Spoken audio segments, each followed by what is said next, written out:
Som študentkou medziodborového štúdia, avšak po bakalárskom štúdiu sa môžeme rozhodnúť, či chceme ísť študovať jednoodbor, a teda sa presunúť na výskum, alebo pokračovať v učiteľskom štúdiu. Prvé ročníky sme mali najmä základy matematiky, potom sa k tomu pridali aj nejaké odbornejšie predmety, ako napríklad životné poistenie alebo rôzne štatistické predmety. Máme veľmi skvelých vyučujúcich didaktikov, ktorí nás učia učiť veľmi inovatívne, využívať rôzne moderné metódy, aby to nebolo také klasické písanie poznámok a prepisovanie zo zošita, prípadne nejaké jednoduché ratanie príkladov, alebo aby to bolo fakt také zaujímavé a inovatívne. Myslím, že štúdium na tejto fakulte nie je síce z najjednoduchších, ale ak chce študent robiť to, čo študuje, tak tu je ideálna príležitosť študovať u nás či už matematiku, alebo informatiku, alebo rôzne iné medziodbory. Ja som sa rozhodol, že chcem byť učiteľom na strednej škole a vedel som, že odbory matematika a fyzika sa učia v Košiciach a že je tu na veľmi dobrá úroveň.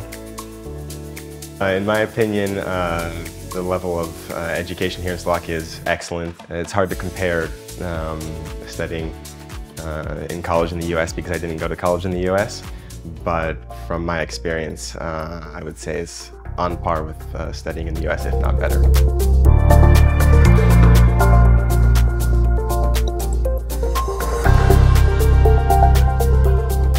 Jeden z predmetov, ktorý vediem na našej fakulte, sa volá Základy BIŽu, ktorý hodinu práve sledujeme. Ide o voliteľný predmet, určený predovšetkým pre matematikov, ale hlasia sa nám aj účastníci z iných odborov.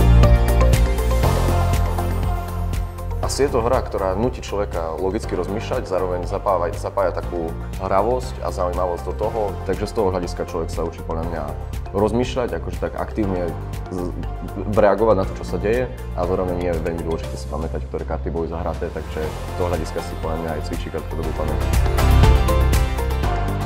Tak ja rovnako ako aj väčšina mojich spolužiakov, piatakov, pracujeme popri štúdiu. Napríklad ja pracujem ako poistný matematik v jednej medzinárodnej poisťovni. Je tu veľa možností, či už vycestovať na Erasmus, alebo aj lokálne sa zapájať do organizovania rôznych súťaží, projektov pre základné a stredné školy. Je to také priateľské prostredie.